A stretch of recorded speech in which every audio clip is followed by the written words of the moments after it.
Good morning. Today we will discuss the fifth and sixth stanza of Shelley's poem The Cloud. Earlier we saw in the fourth stanza the movement of the moon over the cloud, and the moon is described as being lit by the sun's rays, and she is seen gliding across the thin cloud scattered by the midnight breezes. And the gaps in the cloud line are attributed to minor disturbances by the moon. These gaps reveal the stars that are quickly hidden away by the shifting cloud. The moon is then reflected in bodies of water as the cloud opens up to reveal here. Now the fifth stanza. In this powerful penultimate stanza, the narrating cloud draws our significant spheres, as we see sun, moon and earth together, emphasizing its apparent relationship with all three. And it says, I bind the sun's throne with the burning zone and the moon's with the girdle of pearl. The volcanoes are dim and the stars reel and swim when the whirlwinds my banner unfurl. From cape to cape with a bridge-like shape over a torrent sea. Sunbeam proof, I hang like a roof, the mountains its columns be. The triumphal arc through which I march, with hurricane, fire and snow, when the powers of the air are chained to my chair, is the million-colored bow. The sphere fire above its soft colors wove, while the moist earth was laughing below. So now the cloud seems to be binding the sun and the moon, the burning zone of the sun, and the moon here is referred as a girdle. Girdle means a belt of pearl. And the volcanoes are dim. So, here we see that the fifth stanza describes the restrictions the cloud imposes on both the sun and moon, guarding the lands and seas. And the cloud is pictured as a belt around both the sun and moon, limiting their ability to affect the earth. And we see here that the moon is veiled by the cloud. Veil means covered, who is spread across the sky by winds, and objects below become less visible and the stars totally disappear from the view. So the volcanoes are dim, means the view of the mountains below is not clear, and the stars they seem to be confused. So they reel around, means they move around in a swift motion which is not steady, and they seem to swim when the whirlwinds my banner unfurl.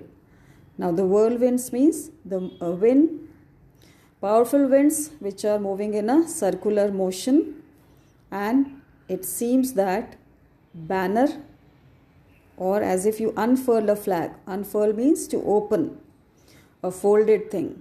From cape to cape. Cape is a piece of land opening into the sea with a bridge-like shape over a torrent sea. And the waters down in the sea are not quiet. They are full of stormy sea. And sunbeam proof I hang like a roof. So now the layer of these clouds is so thick that the rays of the sun cannot penetrate into it. Sunbeam proof means sun rays or sunlight cannot pass through this layer of cloud. So it seems as if it is a roof, a hanging roof. So I hang like a roof, the mountains its columns be. And the mountains, the high mountains below, they seem to act as columns, means pillars supporting this roof made up of thick clouds. The triumphal arc means the circle through which I march. So here the cloud is passing through. Triumphal arc means the rainbow with hurricane, fire and snow. Hurricane here again means storm.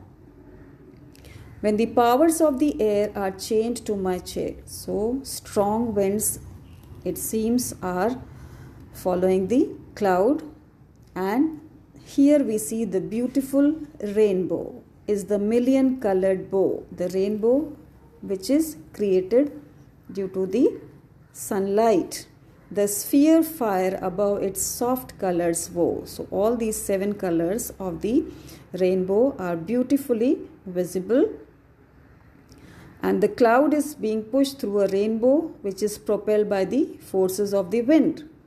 And the rainbow here is described as originating from the light of the sun, passing through, created by the light's reflection, as we all know. And it seems that the moist earth, the earth which is wet by the rain, hail and snow, it seems to be laughing below. Then we come to the last and final stanza of this poem, and this final stanza is a triumph. It is a victory because it is bringing us full circle.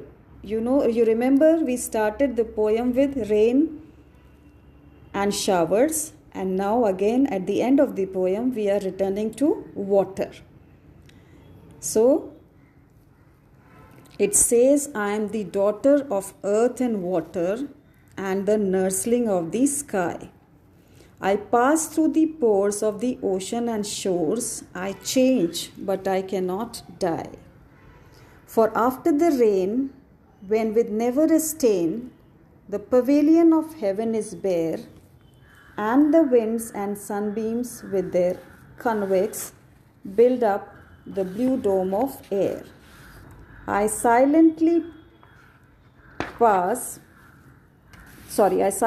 laugh at my own cenotaph, and out of the caverns of rain, like a child from the womb, like a ghost from the tomb, I arise and unbuild it again. Now,